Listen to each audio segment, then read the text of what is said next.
આગળ વાત કરીશું મહત્વના સમાચાર વિશે। મહત્વના સમાચાર મળી રહ્યા છે। લોકસભામાં વકફ સુધારા બિલ રજૂ કરાયું છે। લોકસભામાં વકફ સુધારા બિલ રજૂ કરાયું, આ સાથે હોબાળાની પણ શક્યતા જોવા મળી રહી છે। કિરણ रिजिजुए લોકસભામાં વકફ સુધારા બિલ રજૂ કર્યું। अध्यक्ष महोदय जी, आपने जो रूलिंग दिया है, जेपीसी के बारे में जिक्र किया है, उसी के साथ साथ जुड़ते हुए एक मिनट किरण जी, एक मिनट श्री सौगत राय जी संशोधन संख्या 108 को प्रस्तुत करें। आप बोल रहे थे ना? Under Rule 77(2) of the Rules of Procedure, I propose that the Waqf Amendment Bill 2025 be recommitted for the purpose of eliciting further opinion thereon. Okay, माननीय मंत्री जी अब 12-16 पर अपना वक्तव्य दें।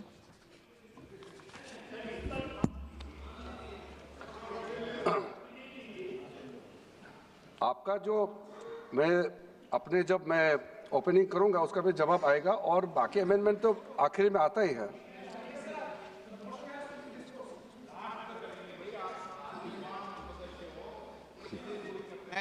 चलिए माननीय मंत्री जी। माननीय अध्यक्ष महोदय, हम सबको बहुत डिटेल में जाने का भी आवश्यकता नहीं है। कमेटी के बारे में उसका जिक्र काफ़ी हो चुके हैं, लेकिन मैं इतना कहना चाहता हूं कि जो कमेटी इस बार दोनों सदन लोकसभा राज्यसभा मिला करके ज्वाइंट कमेटी में वक्फ अमेंडमेंट बिल पे जो चर्चा हुई है, आज तक भारत के संसदीय इतिहास में इतना व्यापक रूप से चर्चा, कंसल्टेशन और समय कभी नहीं दिया है। इसलिए मैं जो ज्वाइंट कमेटी में जितने मेंबर्स दोनों सदनों के लोकसभा और राज्यसभा में जो सदस्य उस कमेटी में थे, मेरे तरफ से सरकार की ओर से मैं धन्यवाद देता हूं, अभिनंदन करना चाहता हूं। अध्यक्ष महोदय जी, कुल मिलाकर के 97,27,772 याचिकाएं ऑनलाइन, फिजिकल, मेमोरेंडम के रूप में, रिक्वेस्ट के रूप में और सुझाव के रूप में पूरे तरह से सरकार ने देखा है। वो जेपीसी के माध्यम से हो या डायरेक्ट दिया हो, हमने सब उसको देखा है। इससे बड़ा कभी भी, इससे ज़्यादा संख्या में किसी भी बिल के ऊपर में लोगों का याचिकाएं नहीं आया आज तक।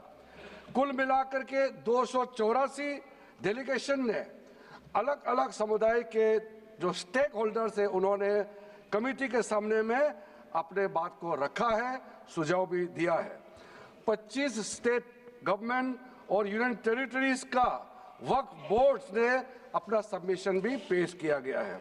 इसके अतिरिक्त कई लीगल लुमिनरीज, विद्वान लोग हैं हमारे समाज में, कम्युनिटी लीडर्स हैं, अलग अलग धार्मिक संस्थाओं का प्रतिनिधि, charitable organisation, civil society, academicians, researchers, policy makers, सब ने इस कमेटी के सामने में पेशकश किया है।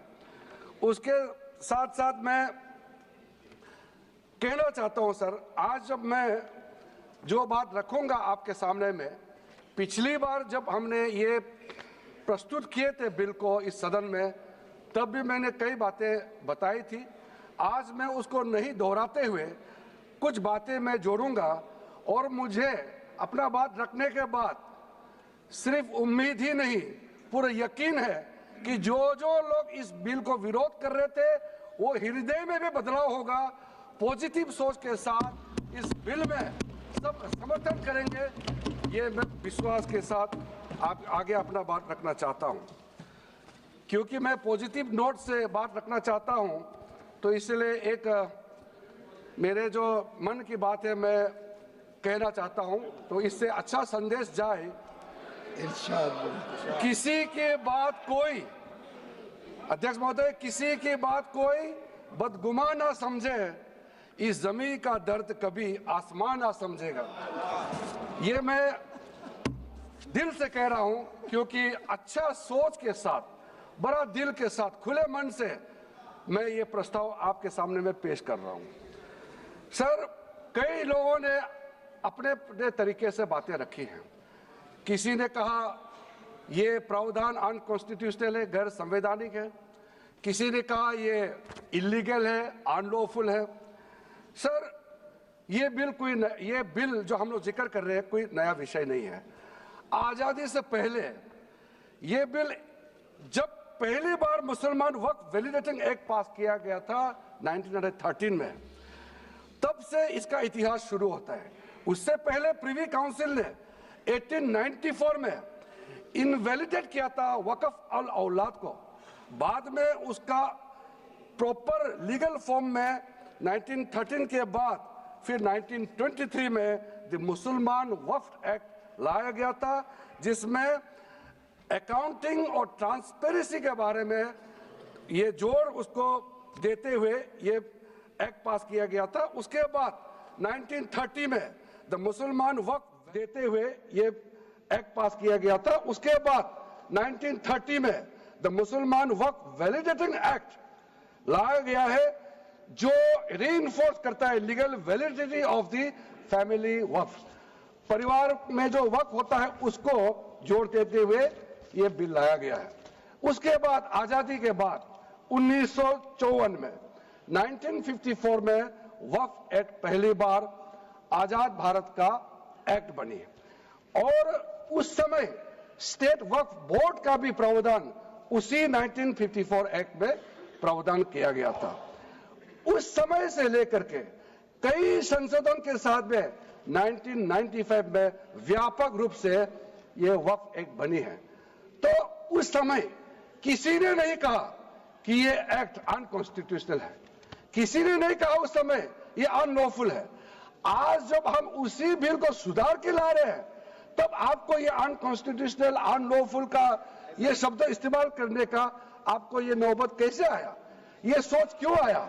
अगर आप सच्चे दिल से सोचते और मन साफ होते तो आप तर्क पे जाते।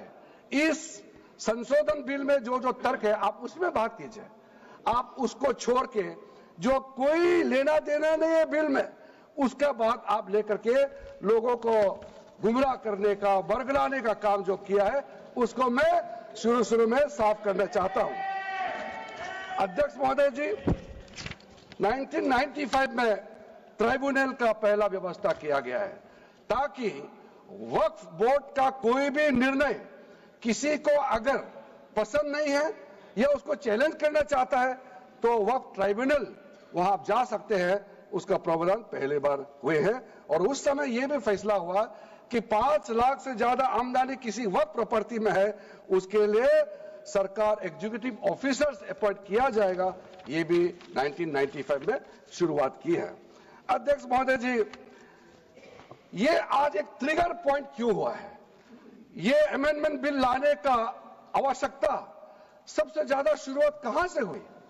मैं संक्षेप में बताना चाहता हूं। 2013 में 2014 में हम सब चुनाव में गए और चुनाव में जाने से पहले 2013 में कुछ कदम ऐसे उठाए गए हैं जो आप सुन करके, आप सदस्य के रूप में भी और इस देश का नागरिक होने के कारण आपके दिमाग में यह बात जरूर सवाल उठेगा कि ऐसा कदम क्यों उठाया गया है। सर, 2013 में पहला यह बदलाव हुआ कि इस देश में कोई भी आदमी, कोई भी इंसान, चाहे वो हिंदू हो, मुसलमान हो, सिख हो, ईसाई हो, पारसी हो, बौद्ध हो, जैन हो, वक्फ क्रिएट कर सकता है। सबको मालूम है वक्फ एक मुसलमान का अल्लाह के प्रति अपना एक उसका एक पायस चैरिटेबल रिलीजियस पर्पस के लिए वक्फ क्रिएट किया जाता है, लेकिन उसमें डाइल्यूशन करके 2013 में कोई भी वक्फ क्रिएट कर सकता है। यह प्रावधान सबसे पहले उस समय की यूपीए सरकार ने किया है। दूसरा, आपने सारा वक्फ को स्पेसिफिक कर दिया कि शिया बोर्ड में शिया ही रहेंगे, सुन्नी बोर्ड में सिर्फ सुन्नी ही रहेंगे और कोई भी बोर्ड हो सिर्फ उनके लोग ही रहेंगे, बाकी कोई उसमें आ नहीं सकता है। ऐसा आपने प्रावधान किया। तीसरा, 2008, सर आप शांति से सुनने के बाद आप जो भी पूछेंगे हमारा रिप्लाई तो आएंगे ही सर। डिबेट का आखिरी में है, मेरा फिर से रिप्लाई होगा। तो अभी मैं जब शुरुआत में कुछ दृष्टिकोण रख रहा हूं, इसमें कोई हस्तक्षेप ना करे, ध्यान से सुनिए ताकि हमारा डिबेट का स्तर भी ऊंचा रहे और तर्क भी सामने में आ जाए। सर एक प्रावधान आया सेक्शन 108, उस सेक्शन 108 में ये लिखा गया है कि वक्फ बोर्ड का जो प्रावधान है इस देश में कोई भी मौजूदा कानून के ऊपर में रहेगा, ओवरराइडिंग इफेक्ट रहेगा, ऐसा आपने कानून बनाया है।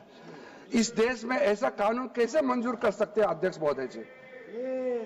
हर कानून अपना अपना हिसाब से चलता है, लेकिन एक कानून दूसरे कानून के ऊपर में ओवरराइडिंग इफेक्ट होगा, ये कोई भी मान्यता नहीं दे सकता है।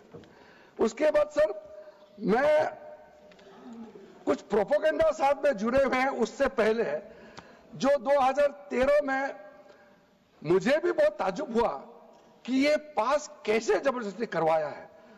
2013 में वक्फ पे यूजर जो आपने प्रावधान डाला, उसके बाद 1970 से एक केस चल रहा था दिल्ली के अंदर में। दिल्ली के अंदर में हमारा सीजीओ कॉम्प्लेक्स है, पार्लियामेंट बिल्डिंग है, कई प्रॉपर्टीज है, और इसको वक्फ बोर्ड, दिल्ली वक्फ बोर्ड ने क्लेम किया कि ये वक्फ प्रॉपर्टीज है। उसके बाद ये केस चल रहा था अदालत में। उस समय यूपीए सरकार ने पूरा सारा जमीन को डी नोटिफाई करके वक्फ बोर्ड को दे दिया। 123 प्रॉपर्टी। अगर आज हम ये संशोधन लेके नहीं आते तो जिस सदन में हम बैठे हैं, ये पार्लियामेंट बिल्डिंग, इसको भी क्लेम किया जा रहा था। एयरपोर्ट, बसंत विहार, और अगर नरेंद्र मोदी जी का सरकार नहीं आते, अगर यूपीए का सरकार कंटिन्यू रहता, तो क्या क्या बिल्डिंग को डी नोटिफाई किया जाना था। 123 प्रॉपर्टी को तो डी नोटिफाई किया। मैं रिकॉर्ड में कह रहा हूं, अपने मन से कुछ नहीं कह रहा हूं, मैं ऑफिशियल रिकॉर्ड का बात बता रहा हूं अध्यक्ष महोदय।